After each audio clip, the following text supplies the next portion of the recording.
दोस्तों, रामायण और उससे जुड़ी न जाने कितनी कहानियां हम अपने बड़ों से सुनते रहते हैं। यहाँ तक कि हमने इतिहास और ग्रंथों के बारे में इतना सुना और पढ़ा है कि हमें ये चीजें आज भी अट्रैक्ट करती हैं और इसे पढ़कर और इससे इंस्पायर होकर हम ये सब देखते भी हैं, जिसमें हमें रावण, भगवान राम और प्रभु हनुमान ये सब कैरेक्टर देखने को मिलते हैं और इनके द्वारा धर्म और अधर्म के लिए किए गए युद्ध और बलिदान को भी हम देखते समझते रहते हैं। लेकिन अगर आपने रामायण ध्यान से देखी होगी तो आपने ये भी नोटिस किया होगा कि हम अक्सर देखते हैं कि रावण अपने सिंहासन के पास एक आदमी को लिटाए रखता है और उस आदमी के ऊपर हमेशा पैर रखकर अपने सिंहासन पर बैठा रहता है। लेकिन क्या आपने कभी सोचा है कि ये शख्स आखिर कौन है और क्यों इतना मजबूर है ये इंसान कि उसे किसी के पैरों के नीचे सोने की जरूरत पड़ रही है? अगर आपने कभी ये नहीं सोचा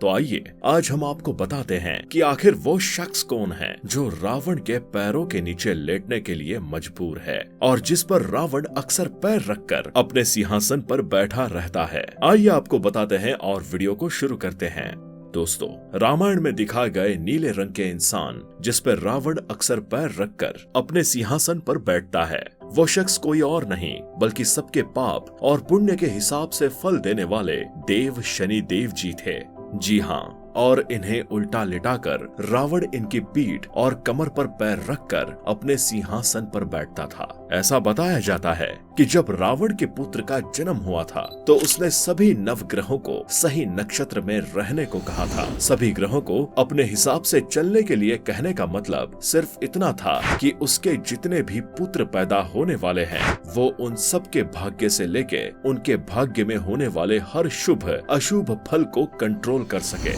और इन ग्रहों की गति की वजह से होने वाले हर बुरे प्रभाव और अशुभ फल को बदला जा सके और ग्रहों को नियत स्थिति में रखकर उनकी जिंदगी को अच्छा बनाया जा सके। और जैसा रावण ने सोचा था सब कुछ वैसा ही चल रहा था, क्योंकि रावण के बल, पराक्रम और बुद्धिमत्ता को तो सब जानते ही थे। इसलिए उस वक्त किसी भी ग्रह ने रावण के खिलाफ जाने की बात नहीं की और सब उसकी आज्ञा का पालन कर रहे थे। लेकिन इसी बीच शनि भगवान ने रावण के इस आदेश को मानने से इनकार कर दिया था। इसके साथ ही इन्होंने बाकी के ग्रहों को भी रावण के डर से अपनी स्थिति को न बदलने के लिए कहा था, जिससे गुस्सा होकर रावण ने इन्हें अपने घर में कैद कर लिया और ये कहने लगा कि तुमने मेरे द्वारा दिए गए आदेश का पालन नहीं किया है, इसलिए मैं अब तुम्हें कभी आजाद नहीं करूंगा और तुम मेरे महल में बंधक बन के रहोगे। और उसके बाद इसने शनि भगवान को कैद कर लिया और इस प्रकार रावण भगवान शनि के ऊपर अपने पैर रखकर भगवान शनि से अपनी सभा में अपनी हर बात मनवा लेता।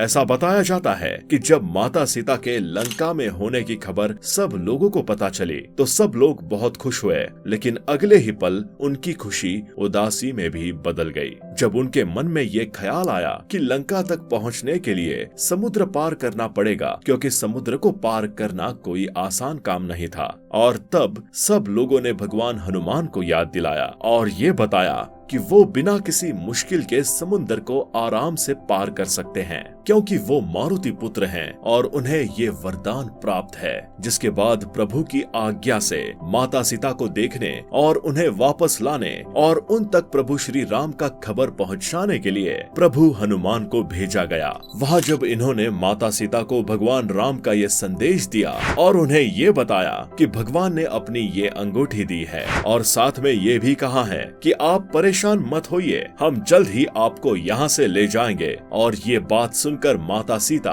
और ज्यादा रोने लगी, जिसे देखकर भगवान हनुमान को रावण पे बहुत गुस्सा आया और उसके बाद उन्होंने माता सीता की परमिशन लेकर अशोक वाटिका को पूरी तरह से तहस नहस कर डाला। ये वही अशोक वाटिका थी जहाँ रावण ने माता सीता को रखा हुआ था और साथ ही कई राक्षसों से युद्ध भी किया और अपनी वीरता से उन्हें मार गिराया। जिसके बाद जानबूझकर रावण के पुत्र मेघनाथ के साथ बंधकर रावण के लंका में गए और वहां अपनी पूंछ का बड़ा सा सिंहासन बनाया, जिसकी ऊंचाई रावण के सिंहासन से भी कहीं ज्यादा ऊंची थी। और कुछ समय तक रावण से बात करने के बाद इन्होंने अपनी पूंछ में आग लगाई और रावण की लंका में अपनी पूंछ की ही सहायता से कूद कूद कर पूरे किले में आग लगा दी। लेकिन इस आग के जलने से पहले पहले ही रावण ने शनि भगवान को छुपा दिया और उन्हें ले जाकर जेल में डाल दिया और साथ ही शिवलिंग की स्थापना कर दी, जिससे शिवलिंग को पैर लगने के डर से शनि भगवान वहां से निकल न पाए। हालांकि जब भगवान हनुमान वहां पहुंचे तो उन्होंने लंका में आग लगने से पूर्व भगवान शनि देव को शिवलिंग हटाकर आजाद कर दिया था। तो आपको रावण और शनि भगवान के बीच की ये स्टोरी कैसी लगी, हमें कमेंट सेक्शन में जरूर बताइए। और साथ ही अगर आपको वीडियो पसंद आई हो तो इसे शेयर करें और लाइक करें।